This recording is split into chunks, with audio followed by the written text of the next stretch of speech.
Hello, my dear students. നമ്മൾ ഇന്ന് secondary മാർക്കറ്റിലെ ബോംബെ സ്റ്റോക്ക് എക്സ്ചേഞ്ചിനെ കുറിച്ചാണ് പഠിക്കാനായിട്ട് പോകുന്നത്. നമ്മൾ ഇന്നലെ നാഷണൽ സ്റ്റോക്ക് എക്സ്ചേഞ്ചിനെ കുറിച്ച് പഠിച്ചു. ഇനി നമ്മൾ പഠിക്കാൻ പോകുന്നത് ബോംബെ സ്റ്റോക്ക് എക്സ്ചേഞ്ചിനെ കുറിച്ചാണ്. നമുക്ക് എല്ലാവർക്കും വളരെ ഫെമിലിയർ ആയിട്ടുള്ള ഒരു സ്റ്റോക്ക് എക്സ്ചേഞ്ച് ആണ് Bombay stock exchange. So Bombay stock exchange establish ചെയ്തിരിക്കുന്നത് 1887 with the formation of the Native Share and Stock Brokers Association.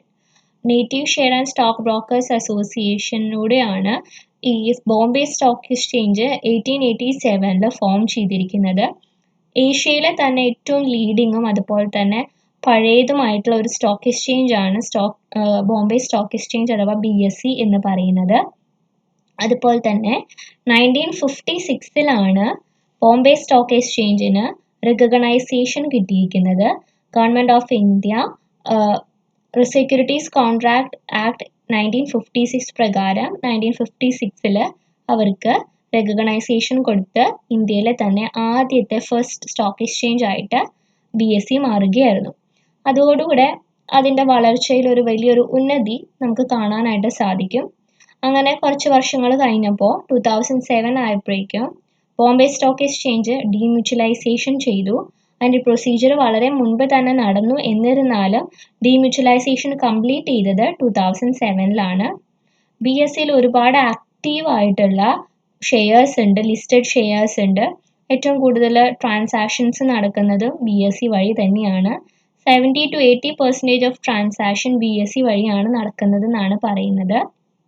അതുപോലെ തന്നെ BSEയുടെ ഫങ്ഷൻസിൽ വരുന്നതാണ് ഫസ്റ്റ് ലെവൽ റെഗുലേറ്റർ ആണ് സെക്യൂരിറ്റി മാർക്കറ്റിൻ്റെ.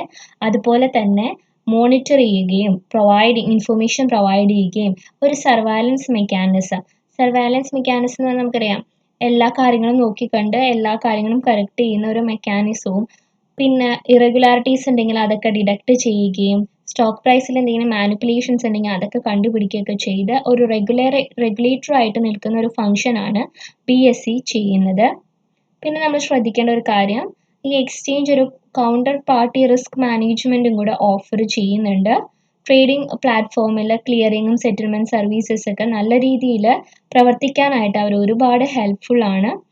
പിന്നെ ബോംബെയിലാണ് അത് സ്ഥാപിതമായിട്ടുള്ളത്. മുംബൈ അതാണ് ബോംബെ സ്റ്റോക്ക് എക്സ്ചേഞ്ച് എന്ന് പറയുന്നത്. പക്ഷെ അവർക്ക് ഒരുപാട് ബ്രാഞ്ചസും കാര്യങ്ങളൊക്കെ ഉണ്ട്. പിന്നെ 2005 BSEക്ക് ഒരു പുതിയൊരു സ്റ്റാറ്റസ് കിട്ടിയിട്ടുള്ളത് ഫുൾ ഫ്ലെഡ്ജ്ഡ് പബ്ലിക് കമ്പനി എന്നുള്ള ഒരു രീതിയിലാണ്. അതായത് ഡീമ്യൂച്വലൈസേഷൻ നടത്തുമ്പോൾ നമുക്കറിയാം മെമ്പേഴ്സിന് ഷെയർ ഹോൾഡേഴ്സ് ആവും. അപ്പോൾ ബോംബെ സ്റ്റോക്ക് എക്സ്ചേഞ്ച് എന്നുള്ളത് ബോംബെ സ്റ്റോക്ക് എക്സ്ചേഞ്ച് ലിമിറ്റഡ് ആയിട്ട് മാറുകയായിരുന്നു അതോടുകൂടെ ഉണ്ടായത്. പിന്നെ കമ്പ്യൂട്ടറൈസ്ഡ് ആയിട്ടുള്ള ഒരു ട്രേഡിംഗ് സിസ്റ്റം അവർ എസ്റ്റാബ്ലിഷ് ചെയ്തത് 1995 പക്ഷെ NSE വന്നതേ അങ്ങനെയാണ്, സ്ക്രീൻ ബേസ്ഡ് ട്രേഡിംഗ് ആയിട്ടാണ് വന്നത്. പക്ഷെ BSE അങ്ങനെയല്ല, വളരെ പണ്ട് മുതലുള്ളതായിരുന്നു. അവർ ടെക്നോളജിക്കലി അഡാപ്റ്റ് ചെയ്ത് പിന്നെ നിങ്ങൾക്കറിയാം ബോംബെ ഓൺലൈൻ ട്രേഡിംഗ് ആ ഒരു മെത്തേഡിലേക്ക് കമ്പ്യൂട്ടറൈസ്ഡ് ട്രേഡിംഗ് മെത്തേഡിലേക്ക് അവർ എത്തിയത് 1995 കൂടിയാണ്. പിന്നെ BSEക്ക് 275 സിറ്റീസിൽ ഓപ്പറേഷൻസ് നടക്കുന്നുണ്ടെന്ന് പറയുന്നു. പിന്നെ വേറൊരു കാര്യം, അത് കോർപ്പറേറ്റൈസ്ഡ് അതായത് കമ്പനി ആയിട്ട് മാറിയതിന് ശേഷം രണ്ട് വലിയൊരു ഇന്ത്യയിലെ അല്ലെങ്കിൽ ലോകത്തിലെ തന്നെ ഏറ്റവും വലിയ ഒരു സ്റ്റോക്ക് എക്സ്ചേഞ്ച് ആയിട്ട് മാറാനായിട്ട് ആ ഒരു ഡീമ്യൂച്വലൈസേഷൻ ഹെൽപ്പ് ചെയ്തെന്ന് പറയുന്നുണ്ട്. പിന്നെ BSE provides an efficient and transparent market for trading in equity, debt instruments, derivatives, mutual funds. It also has a platform for trading in equities of small and medium enterprises. അപ്പോൾ BSE ആർക്കൊക്കെയാണ് trading offer ചെയ്യുന്നതെന്നാണ് പറയുന്നത്. Equity ട്രേഡിങ്ങിനും ഡെപ്റ്റ് ഇൻസ്ട്രുമെൻസിനും derivatives mutual funds ഇതിനെല്ലാം ഒരു opportunity BSE വഴി trade ചെയ്യാനായിട്ട് നൽകപ്പെടുന്നുണ്ട്. അത് മാത്രമല്ല small medium എൻ്റർപ്രൈസസിനും അവരുടെ ഇക്വിറ്റീസിൻ്റെ ട്രേഡിങ്ങിനും മാർക്കറ്റ് ചെയ്യാനായിട്ടുള്ള ഒരു പ്ലാറ്റ്ഫോം കൂടിയാണ് BSE എന്ന് പറയുന്നത്. ഇന്ന് ലോകത്തിലെ തന്നെ നമ്പർ 1 ആയിട്ടുള്ള ഒരു സ്റ്റോക്ക് എക്സ്ചേഞ്ച് ആണ് Bombay stock exchange. More than 5500 companies ആണ് BSEയിൽ ലിസ്റ്റ് ചെയ്തിട്ടുള്ളത്. അപ്പോൾ ഇതൊക്കെയാണ് അതിൻ്റെ ബേസിക് ആയിട്ടുള്ള കാര്യങ്ങൾ. അതുപോലെ തന്നെ BSE also provides A host of other services. ഇപ്പം നമ്മൾ പറഞ്ഞു ട്രേഡിംഗ് ആർക്കൊക്കെ പ്രൊവൈഡ് ചെയ്യുന്നുണ്ടെന്ന്, അതിലുപരിയായിട്ട് ഒരു ഹോസ്റ്റ് എന്നുള്ള രീതിയിൽ BSE പ്രവർത്തിക്കുന്നുണ്ട്. റിസ്ക് മാനേജ്മെൻറ്റിൻ്റെ കേസിലും അതുപോലെ തന്നെ ട്രാൻസാക്ഷൻസിൻ്റെ clearing, settlement, market data services, education, ഈ എല്ലാ രീതിയിലും BSc ഒരു ഹോസ്റ്റായിട്ടും കൂടെ ഫങ്ഷൻസ് നടത്തുന്നുണ്ട്. അപ്പോൾ അതൊക്കെയാണ് മേജറായിട്ടുള്ള BScയുടെ ഒരു ഇൻട്രൊഡക്ഷൻ ഭാഗം പറയുന്നത്. പിന്നെ BScക്ക് ഒരുപാട് അവാർഡ്സുകൾ കിട്ടിയിട്ടുണ്ട് and recognizations that acknowledge the work done and progress made, like India Innovation Award for the Big Data Implementation. അതുപോലെ ഒരുപാട് കാര്യങ്ങൾക്ക് അവർക്ക് അവാർഡുകളും, അതുപോലെ തന്നെ BSc ഇന്ത്യയിലെ അതുപോലെ തന്നെ ലോകത്തിലെ തന്നെ രണ്ടാമത് ISO സർട്ടിഫിക്കേഷനുള്ള ഒരു സ്റ്റോക്ക് എക്സ്ചേഞ്ച് കൂടിയാണ്. അതുപോലെ വേറെ ഒരുപാട് അവാർഡ്സ് അവർക്ക് കിട്ടുന്നുണ്ട്. ഇന്ത്യയിലെ ഏറ്റവും വലിയൊരു സ്റ്റോക്ക് എക്സ്ചേഞ്ച് എന്നുള്ളതിൽ ഉപരി ലോകത്തിലെ തന്നെ രണ്ടാമത്തെ information security management system standard certificate കിട്ടിയ ഒരു സ്റ്റോക്ക് എക്സ്ചേഞ്ച് കൂടിയാണ് BSc എന്ന് പറയുന്നത്. അവരുടെ നമ്മൾ നേരത്തെ പറഞ്ഞില്ലേ ബോംബെ ഓൺലൈൻ ട്രേഡിംഗ്, അതിന് അവർക്ക് information security management system standard certificate കിട്ടിയിട്ടുണ്ട്. അങ്ങനെ ഒരുപാട് അച്ചീവ്മെൻറ്റ്സ് BScക്ക് കിട്ടിയിട്ടുണ്ട് because of their functioning. And BSc indices നമുക്കറിയാം. ഇൻഡെക്സ് എന്ന് പറഞ്ഞു കഴിഞ്ഞാൽ എന്താണ്? ഒരു മാർക്കറ്റ് ഇൻഡിക്കേറ്ററോ അതല്ലെങ്കിൽ എന്തെങ്കിലും കാര്യം പോയിൻ്റ് ഔട്ട് ചെയ്യുന്നതാണ്. നമ്മൾ ഓൾറെഡി നിഫ്റ്റിയുടെ കാര്യങ്ങളൊക്കെ കണ്ടു കഴിഞ്ഞപ്പോൾ നിങ്ങൾക്ക് അതിനെക്കുറിച്ചൊരു ഇൻട്രൊഡക്ഷൻ്റെ ആവശ്യമില്ല. അപ്പോൾ അതാണ് ഇൻഡിസസ് എന്ന് പറയുന്നത്. ഇനി BScയുടെ ഇൻഡിസസിനെ കുറിച്ചാണ് നമ്മൾ കൂടുതൽ പഠിക്കാനായിട്ട് പോകുന്നത്. ഇതിൽ നമുക്ക് കാണാം മാർക്കറ്റ് ക്യാപിറ്റലൈസേഷനൊക്കെ കണ്ടുപിടിക്കാനും അതുപോലെ തന്നെ എന്തൊക്കെ കാര്യങ്ങളാണ് ട്രേഡിംഗ് ഫ്രീക്വൻസി കാര്യങ്ങൾ, ഓരോ സെക്ടറുടെ പെർഫോമൻസ് എങ്ങനെയൊക്കെയാണ്, ഓരോ മാർക്കറ്റ് അവേഴ്സിൽ എന്തൊക്കെ ചേഞ്ചസ് നടക്കുന്നുണ്ട്, ഇതിനെക്കുറിച്ചൊക്കെയുള്ള എല്ലാ ഡീറ്റെയിൽസും BScയുടെ ഇൻഡിസസ് നോക്കിക്കഴിഞ്ഞാൽ നമുക്ക് കിട്ടുന്നതാണ്. ആൻഡ് BSc സെൻസിറ്റീവ് ഇൻഡെക്സ് അല്ലെങ്കിൽ സെൻസെക്സ്. അപ്പോൾ 1986 BScയുടെ ഒരു സ്റ്റോക്ക് ഇൻഡെക്സ് പുറത്തു വന്നത്. സെൻസസ് എന്ന് വിളിക്കുന്ന ബോംബെ എക്സ്ചേഞ്ച് സെൻസിറ്റീവ് ഇൻഡെക്സ്. അതൊരു ബെഞ്ച് മാർക്കാണ് ബോംബെ സ്റ്റോക്ക് എക്സ്ചേഞ്ചിൻ്റെ. ഒരുവിധം 30 അല്ലെങ്കിൽ വലിയ ലാർജസ്റ്റ് കമ്പനീസിൻ്റെ ആക്റ്റീവ് ട്രേഡിംഗ് സ്റ്റോക്കിൻ്റെ ഇൻഡെക്സ് ആണ് ഈ സെൻസെക്സ് എന്നുകൊണ്ട് ഉദ്ദേശിക്കുന്നത്. ഇന്ത്യയിലെ തന്നെ ഏറ്റവും പഴയ ഒരു ഇൻഡെക്സ് ആണ് സെൻസെക്സ്. അതുപോലെ തന്നെ വാല്യുവേറ്റഡ് ഇൻഡെക്സ് ആണ്. അത് വാല്യുവേറ്റഡ് എന്ന് പറഞ്ഞു കഴിഞ്ഞാൽ ഒരുപാട് കമ്പനീസിൻ്റെ നല്ല ഷെയർസ് നോക്കി അവരുടെ മൂവ്മെൻറ്റ്സ് ഒക്കെ ക്യാപ്ചർ ചെയ്തുകൊണ്ട് ആണ് സെൻസസ് പുറത്തേക്ക് വിടുന്നത്. അപ്പോൾ 30 കോൺസ്റ്റിറ്റ്യൂവൻറ്റ് സ്റ്റോക്സിനെയാണ് ഈ സെൻസസ് റെപ്രസെൻറ്റ് ചെയ്യുന്നത്. ലാർജ് ലിക്വിഡ് റെപ്രസെൻറ്റേറ്റീവ് കമ്പനീസിൻ്റെയാണ് ചെയ്യുന്നുണ്ടാവുക. അതുകൊണ്ടാണ് BSc 30 സെൻസസ് എന്ന് അറിയപ്പെടുന്നത്. ബേസ് വാല്യൂ എന്ന് പറയുന്നത് 100 ആണ്. അതുപോലെ തന്നെ സെൻസസ് എന്ന് പറയുന്നത് ഇന്ത്യൻ സ്റ്റോക്ക് മാർക്കറ്റിൻ്റെ പൾസ് എന്ന രീതിയിലാണ് നമ്മൾ കണക്കാക്കേണ്ടത്, because it is that much important. അതുപോലെ തന്നെ the index is calculated based on a free float capitalisation method. ഒരു ഫ്രീ ഫ്ലോട്ട് ക്യാപിറ്റലൈസേഷൻ മെത്തേഡ് ഉപയോഗിച്ചാണ് കാൽക്കുലേറ്റ് ചെയ്യുന്നത്. അത് കാൽക്കുലേറ്റ് ചെയ്യുമ്പോൾ when the weighting the effect of a company on the index, ഓരോ കമ്പനിയുടെ wait calculate ചെയ്ത്, വെയിറ്റ് പറയുമ്പോൾ നിങ്ങൾക്കറിയാലോ വെയിറ്റേജ്, അത് കാൽക്കുലേറ്റ് ചെയ്ത് അതിൽ നിന്നാണ് ഒരു ഫ്രീ ഫ്ലോട്ട് ക്യാപിറ്റലൈസേഷൻ നമ്മൾ കണ്ടുപിടിക്കുന്നത്. This is a variation of the market cap method, but instead of using companies' outstanding shares, it uses its float or shares that are readily available for trading. അപ്പോൾ market cap മെത്തേഡാണ് കമ്പനിയുടെ outstanding ഷെയർസിനെ consider ചെയ്യുന്നതിന് പകരം കമ്പനിയുടെ ട്രേഡിങ്ങിലുള്ള ഫ്ലോട്ടിങ്ങിലുള്ള ഷെയർസിനെ consider ചെയ്ത് അതിന് weightage കൊടുത്ത് അതിൻ്റെ ഇൻഡെക്സ് ആണ് നമുക്ക് സെൻസസിലൂടെ അറിയാനായിട്ട് സാധിക്കുന്നത്. The free float method therefore does not include restricted stocks. Restricted stocks ഒന്നും ഇതിനകത്ത് അവൈലബിൾ ആയിരിക്കില്ല. In free float methodology, only the free float market capitalization of a company is considered for the purpose of index calculation and assigning weight to the stocks in index. അപ്പോൾ free float methodology എന്ന് പറയുന്നത് free float market ക്യാപിറ്റലൈസേഷനെ consider ചെയ്യുന്നതാണ്. Index കാൽക്കുലേഷന് വേണ്ടി മാത്രമാണ് അത് ഉപയോഗിക്കുന്നത് എന്നാണ് പറയുന്നത്. അതുപോലെ തന്നെ free float is the total number of shares available for the public to trade in the market. Free float എന്ന് പറഞ്ഞു കഴിഞ്ഞാൽ നമുക്കറിയാം മാർക്കറ്റിൽ ഇപ്പോൾ എത്ര ഷെയർസ് അവൈലബിൾ ആണ് ആ ഷെയർസിനെയാണ്, ഔട്ട്സ്റ്റാൻഡിങ് ഷെയർസ് അല്ല, റെഡിലി അവൈലബിൾ ആയിട്ടുള്ള ഷെയർസിനെയാണ് ഫ്രീ ഫ്ലോട്ട് എന്നുകൊണ്ട് ഉദ്ദേശിക്കുന്നത്. അതിൽ പ്രൊമോട്ടേഴ്സിൻ്റെയും ഗവൺമെൻറ് ട്രസ്റ്റ് FDIയിലെ ഷെയർസ് ഒക്കെ എക്സ്ക്ലൂഡ് ചെയ്യുന്നുണ്ട്. ഇനി ഫ്രീ ഫ്ലോട്ട് വാല്യൂ കണ്ടുപിടിക്കാൻ വേണ്ടിയിട്ട് The total value of the company, total shares into market price, is further multiplied by a free float market value factor. അപ്പോൾ total value of the company into free float market value factor which nothing but the percentage of free float shares of A particular company. അങ്ങനെ കിട്ടുന്നതാണ് നമുക്ക് free float market value എന്ന് കിട്ടുന്ന amount. ഇനി അതിൻ്റെ ഒരു എക്സാമ്പിളൊക്കെ കൊടുത്തിട്ടുണ്ട്. എക്സാമ്പിൾ ഒന്നും നമ്മൾ വായിക്കുന്നില്ല, നിങ്ങൾ ജസ്റ്റ് ഒന്ന് നോക്കി പോയാൽ മതി. And BSE national index.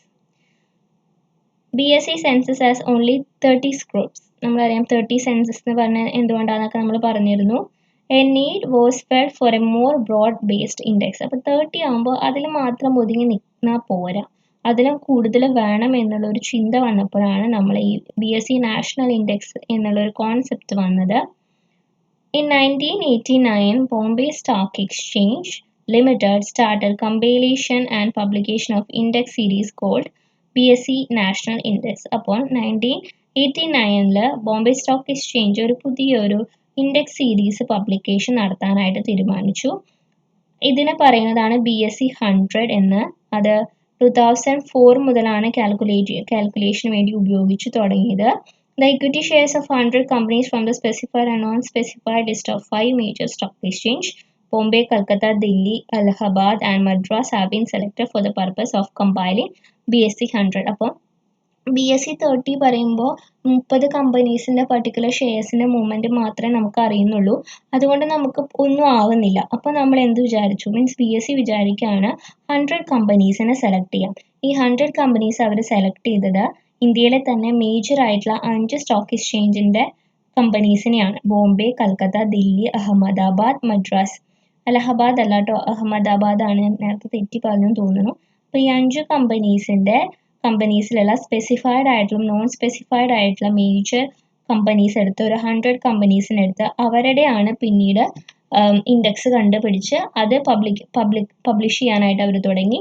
പിന്നെ ഇവിടെ BSE 100 കഴിഞ്ഞ BSE 200 ഉണ്ട്, BSE 400 ഉണ്ട്, BSE സെക്ടറൽ ഇൻഡെക്സസ് ഉണ്ട്. പക്ഷെ ഇതൊന്നും എനിക്കിപ്പോൾ ഇല്ല. പക്ഷെ അങ്ങനെ 100 ഉള്ളത് പോലെ തന്നെ 200ഉം 500ഉം ഉണ്ട് എന്നുള്ള കാര്യം നിങ്ങളൊന്ന് ഓർത്ത് വെച്ചാൽ മതി.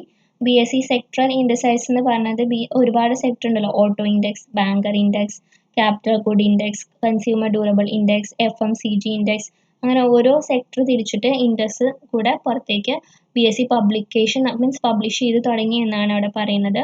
നമുക്കിപ്പോൾ അത് പഠിക്കാനില്ല, but it was a part of our curriculum before. And now Sensex and Nifty. Sensex and Nifty എന്ന് പറയുമ്പോൾ നമുക്കറിയാം 2 വലിയ സ്റ്റോക്ക് എക്സ്ചേഞ്ചിൻ്റെ ഇൻഡെക്സുകളാണ് സെൻസസും നിഫ്റ്റിയും. സെൻസസ് എന്ന് പറയുന്നത് ബോംബെ സ്റ്റോക്ക് എക്സ്ചേഞ്ചിൻ്റെയും നിഫ്റ്റി എന്ന് പറയുന്നത് നാഷണൽ സ്റ്റോക്ക് എക്സ്ചേഞ്ചിൻ്റെയും ഇൻഡെക്സുകളാണ്. ഇതിൻ്റെ ഡിഫറൻസ് എന്ന് പറയുന്നത് ബിക്കോസ് NSEയും BSEയും ഡിഫറെൻ്റ് ആയിരിക്കുന്നത് പോലെ തന്നെ അവരുടെ ഇൻഡെക്സസുകളും ഡിഫറെൻ്റ് ആണ്. സെൻസസ് എന്ന് പറയുമ്പോൾ BSEയുടെ സെൻസിറ്റിവിറ്റി ഇൻഡെക്സിനെ പറയുന്നതാണ്. 30 സ്റ്റോക്സ് ആണ് അവിടെ കൺസിഡർ ചെയ്യുന്നത്. നിഫ്റ്റി എന്ന് പറയുമ്പോൾ NSEയുടെ ആണ്, 50 സ്റ്റോക്സ് ആണ് അവരവിടെ കൺസിഡർ ചെയ്യുന്നത്. ഇത് തന്നെയാണ് അവരുടെ മേജർ ആയിട്ടുള്ള ഡിഫറൻസ് എന്ന് നമുക്ക് കണക്കാക്കാം. And small and medium enterprise exchange, ഇതൊരു പുതിയ ഒരു കോൺസെപ്റ്റാണ് നമ്മളെ സംബന്ധിച്ച്. ആൻഡ് പുതിയ കോൺസെപ്റ്റ് എന്ന് പറയുമ്പോൾ നമ്മുടെ കരിക്കുലത്തെ സംബന്ധിച്ച് ഒരു പുതിയൊരു കോൺസെപ്റ്റാണ്. And SME exchange is a stock exchange dedicated for trading the shares securities of SMEs who otherwise find it difficult to get listed on main board. ഒരു ചെറിയ കമ്പനിയെ സംബന്ധിച്ച് നമ്മൾ നേരത്തെ പറഞ്ഞിരുന്നു BSE ചെറിയ കമ്പനിക്കും കൂടെ ട്രേഡിംഗ് ഓപ്പർച്യൂണിറ്റി കൊടുക്കുന്നുണ്ടെന്ന്. But you can see that അങ്ങനെ ഒരു ചെറിയ കമ്പനി ഒരുപാട് വലിയ കമ്പനികളുടെ ഇടയിൽ പെടുമ്പോൾ അവരുടെ ഷെയർസിന് അത്ര എന്താ പറയുക ഒരു പോപ്പുലാരിറ്റിയോ അല്ലെങ്കിൽ ഒരു പുഷിങ്ങോ ഒന്നും ഉണ്ടാവില്ല. അപ്പോൾ small and medium enterprise exchange എന്ന് പറഞ്ഞാൽ ഇതുപോലെ ചെറിയ കമ്പനീസിന് വേണ്ടിയിട്ട് മെയിനായിട്ട് സ്റ്റോക്ക് എക്സ്ചേഞ്ചിൽ ലിസ്റ്റ് ചെയ്യാൻ ബുദ്ധിമുട്ടുള്ള അല്ലെങ്കിൽ ഒരുപാട് പ്രോബ്ലംസ് ഫേസ് ചെയ്യേണ്ടി വരുന്ന കമ്പനീസിന് വേണ്ടിയിട്ടുള്ള എക്സ്ചേഞ്ചിനെയാണ് SME എക്സ്ചേഞ്ച് എന്നുകൊണ്ട് ഉദ്ദേശിക്കുന്നത്. ഈ ഒരു കോൺസെപ്റ്റ് വന്നത് തന്നെ ഈ SME എക്സ്ചേഞ്ചുകൾക്ക് വലിയ സ്റ്റോക്ക് എക്സ്ചേഞ്ചിൽ വരുന്ന ബുദ്ധിമുട്ടുകൾ, അവർക്ക് കസ്റ്റമേഴ്സിനെ ആകർഷിക്കാനൊക്കെ ഒരുപാട് ബുദ്ധിമുട്ടുകൾ, അങ്ങനെയുള്ള കാര്യങ്ങളൊക്കെ കണ്ടപ്പോൾ അതിൽ നിന്ന് ആ ഒരു ഹിൻഡ്രൻസിൽ നിന്നാണ് ഇങ്ങനെ ഒരു കോൺസെപ്റ്റ് ഉണ്ടായത് തന്നെ. World over dedicated SME trading platforms or exchanges are prevalent which are not by different names. ഒരുപാട് പേരുകളിൽ നമുക്ക് ഈ SMEകളുടെ എക്സ്ചേഞ്ചിനെ കാണാനായിട്ട് സാധിക്കും. കുറച്ച് പേരുകളാണ് അവിടെ പറഞ്ഞിരിക്കുന്നത്. Alternate investment markets or growth enterprise market, SME board, SME and alternative investment market in UK, അങ്ങനെ ഒരുപാട് പേരുകൾ ഇവിടെ പറയുന്നുണ്ട്. അപ്പോൾ സം ടോട്ടൽ ഇത്ര നിങ്ങൾ വിചാരിച്ചാൽ മതി. SME എക്സ്ചേഞ്ച് എന്ന് പറഞ്ഞു കഴിഞ്ഞാൽ സ്മോൾ ആൻഡ് മീഡിയം എൻ്റർപ്രൈസസിന് വേണ്ടിയിട്ടുള്ള എക്സ്ചേഞ്ച് ആണ്. വലിയ എക്സ്ചേഞ്ചുകളിൽ പോകുമ്പോൾ അവർക്ക് ഒരുപാട് കോമ്പറ്റീഷൻ ഫേസ് ചെയ്യുന്ന വരും, ഒരുപാട് ബുദ്ധിമുട്ടുകൾ ഉണ്ടാകുന്നത് കൊണ്ട് അതിനെ ഓവർകം ചെയ്യാൻ വേണ്ടിയിട്ട് ഇതുപോലത്തെ ചെറിയ കമ്പനീസിന് വേണ്ടിയിട്ടുള്ള ഒരു എക്സ്ചേഞ്ച് ആണ് SME എക്സ്ചേഞ്ച് കൊണ്ട് ഉദ്ദേശിക്കുന്നത്. SME platform of the exchange shall be open for SMEs who post issue paid up capital less than or equal to 25 crore. 25 crore വരെ ഉള്ള paid up capital ഉള്ള കമ്പനീസ് ആണ് SME കമ്പനികൾ SME എക്സ്ചേഞ്ചിൽ വഴി trade ചെയ്യുക. The platform is expected to offer a new and alternate asset class to informed investors having longer investment horizon. വലിയ രീതിയിൽ, അതായത് കുറേ കാലഘട്ടത്തിലേക്ക് ഇൻവെസ്റ്റ് ചെയ്യാൻ താല്പര്യമുള്ളവർക്ക് വേണ്ടിയിട്ടുള്ള ഒരു പ്ലാറ്റ്ഫോം കൂടിയാണ് ഈ SME എക്സ്ചേഞ്ച് എന്നുകൊണ്ട് ഉദ്ദേശിക്കുന്നത്. It will hello new early stage ventures and small quality companies to reach much needed growth capital as they grow. അപ്പോൾ ഈ SME എൻഷുർ ചെയ്യുന്ന കാര്യം പുതിയ കമ്പനീസ്, അതുപോലെ തന്നെ ഏർലി സ്റ്റേജ് ആയിട്ടുള്ള കമ്പനീസിനൊക്കെ ഒരുപാട് ഓപ്പർച്യൂണിറ്റികൾ കൊടുക്കുകയാണ് ഈ SME എക്സ്ചേഞ്ച് ഉദ്ദേശിക്കുന്നത്. ആ ഒരു ഓപ്പർച്യൂണിറ്റി അല്ലെങ്കിൽ ആ ഒരു ഓപ്പൺ അപ്പ് അവർക്ക് മെയിൻ ബോർഡ് ആയിട്ടുള്ള എക്സ്ചേഞ്ചുകളിലൊന്നും ലഭിക്കുന്നതല്ല. പക്ഷെ ഇവർക്ക് അവിടെ ചെയ്യാനായിട്ട് പറ്റും. അപ്പോൾ SMEയുടെ പെയ്ഡ് അപ്പ് ക്യാപിറ്റൽ എന്ന് പറയുന്നത് മാക്സിമം 25 crore rupees ആണ്. സോ ഇതാണ് ബോംബെ സ്റ്റോക്ക് എക്സ്ചേഞ്ചും അതുപോലെ തന്നെ SME സ്റ്റോക്ക് എക്സ്ചേഞ്ചിനെ കുറിച്ച് നമുക്ക് പഠിക്കാനുള്ളത്. എന്തെങ്കിലും ഡൗട്ടൊക്കെ ഉണ്ടെങ്കിൽ ചോദിച്ചോളൂ. Thank you.